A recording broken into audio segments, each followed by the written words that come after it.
Because in one of the 5 and things... you're not allowed to study Torah either. One of the 5 things you're not allowed to do is you're not allowed to have sex on Tisha B'Av. Right. So... No sex, no onanism, no surfing for porn, and no study of Torah. On the night of Tisha B'Av. Unless you want to learn Until Gittin. noon. You can learn Gittin. You can learn Gittin, though. And you can also learn something else. But yeah. What am I saying here? He asked the question, what about Pelagish? Because the question was... Concubine. Yeah, but no, the topic was that there was nobody for me to marry and I can't have sex. So he said, what about a Pelagish? And the answer is it's usher, it's forbidden. There's no...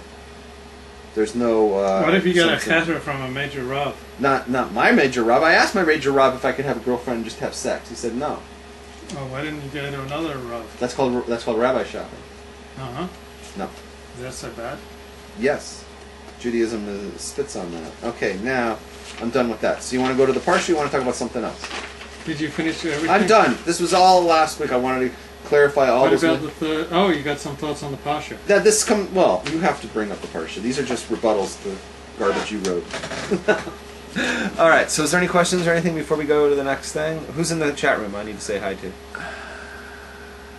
Anybody enter it? No. Did anybody enter the chat room? No. So the Torah contains many verses on the death of Jacob.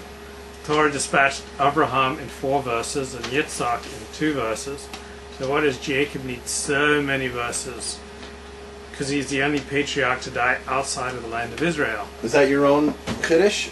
Or is that something that's your own thing? Mm-hmm. So when you're not living in like a traditional Jewish community, when you're not living in Israel, you're living in the diaspora, life becomes more complicated. So Jacob was terribly concerned with his burial arrangements, for instance, a matter that would have been self-evident and simple if he'd spent his final days in Israel. So when I shop at Ralph's, I have to pay much more attention to what I'm getting than when I shop at Glotmart, where everything's kosher. So I find it very hard to find anything kosher at all at McDonald's or a swingers party. And I've dated girls where they've practically nailed 99 theses to my door. What does that mean? Well, Martin Luther nailed 99 theses to a church door. This is a Christian reference? Yeah, to right protest the Catholic Church. So sometimes you'll date women who will like practically nail 99 theses to your door, like what you're not allowed to do with them. And so it's kind of discouraging, like yeah, oh, you can't do this, and you can't do this, and you can't do this, and you mean like different types of sex or something? Just different things. I mean, I don't want to get gross.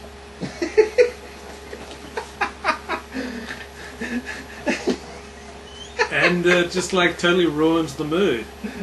Like when they start laying down their own halacha on you. You've just met, you've had a nice dinner, bring them back to the hovel, have a cup of tea, getting to know each other a lot better, and then suddenly they whip out their 99 theses and nail it to the door. So what does that got to do with Yaakov? Well, Yaakov, he basically whipped out his 99 theses and hammered it out. So it's kind of complicated because he's not living in Israel. Okay, that's your take, and I'm not saying it's wrong. Here's my take. Are you ready? Mm-hmm. He's the most. I'm not gonna say the most important, but he's the. I don't know what the word is. Mm-hmm. But we say that the God of Israel. Who was Israel? Yaakov. Yaakov became Israel, the nation of Israel. We're not the nation of Abraham. We're not the nation of Isaac.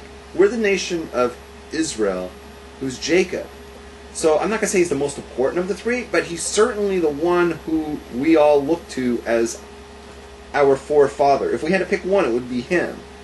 So we're going to spend the most time, Torah's going to spend the most time talking about him, because he's not a minor character. We still say today, even that secular state named themselves after him. It's not called the state of Abraham. Yeah. So that's my take on it. I may be wrong. So in this week's Parsha, the Jews are back to their crafty old tricks. Jacob requires Joseph to put his hand under his thigh and to swear.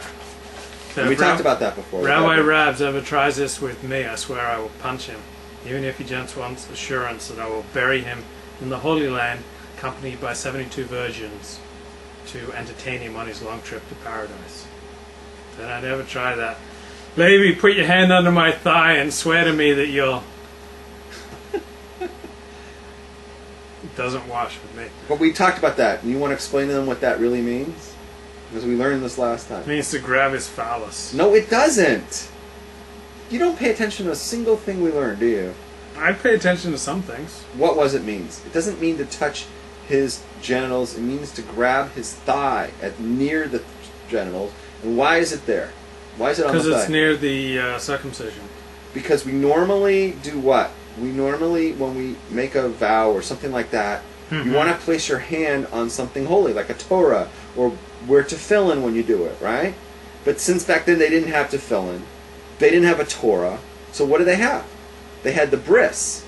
So the hand was near the bris, not on the guy's Peter, right? He's not going to give him a don't even go there. A hand job or something like that, right? It's just on the leg near that area. That's what we talked about last time. So, Sheriff of Torahtown is accusing us of getting into gay stuff. It's not gay stuff, it's holy stuff. So, 17 years... You want to know what gay stuff is? You can tell me, you can't show me. You watching this game? A little bit. Do you see the uniforms of the Houston Texans? That's gay stuff, okay? They're flamboyant. They're faggy is what they are. Have you seen these uniforms? Yeah, that's true. You know, if I would be embarrassed as a fan in Houston, I would just become a Cowboy fan like you. I would just junk the whole thing. How come after 17 years in Egypt, Jacob still doesn't know his grandsons? Like, it's like, who are those boys? Oh, I've got an answer about for that. Genesis 48. I got that. Yeah. You ready? Yeah. You want to ask me that question, or you Yeah. have your own bullshit answer for it? No, we're not Okay. asking you that. The words are in the Torah. It says, Yaakov said, "Who are these?" He attempted to bless them. Right. This is Ephraim and Manasseh. Right. But the Shekhinah withdrew from him because of Yerovam and Achab, who were destined to be born from Ephraim, and Yehu from Manasseh. And these people were all notorious idolaters who are going to be descendants from those two boys. So he asked, who are these? In other words, why did these come from, where did these come from that they're unworthy of a blessing? And that's what it says in the Medrash. Who are these two boys? Right, because the Shekhinah's gone from him.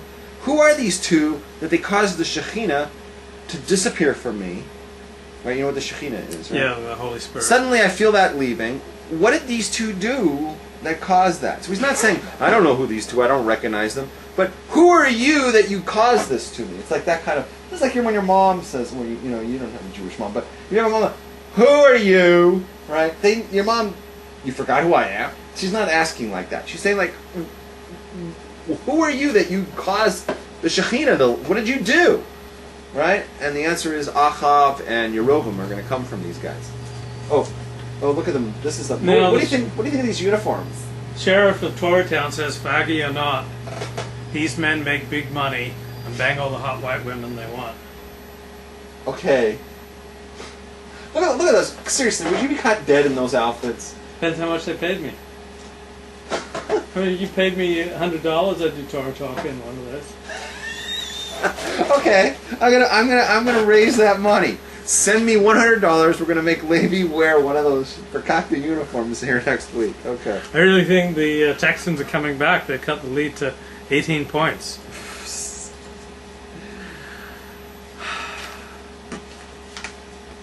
Did it hurt Manasseh's self-esteem when Jacob put Ephraim before him? No. We're talking about Siddiqim. They don't have childish insecurities and all these kind of things. They're above all that. Okay, Genesis chapter 48, verse 16. Nobody prays to angels in the Hebrew Bible. God alone should be prayed to. And I got to remember this when I'm on dates, and I got to stop whining and begging and praying. Oh please, I'm going to die without your love. I've got to stop doing that. What are you talking about? God alone should be prayed to. Right. I should stop praying to these women that I date. Oh, because they're angels? Well, no, I just want things from them, and I should stop praying.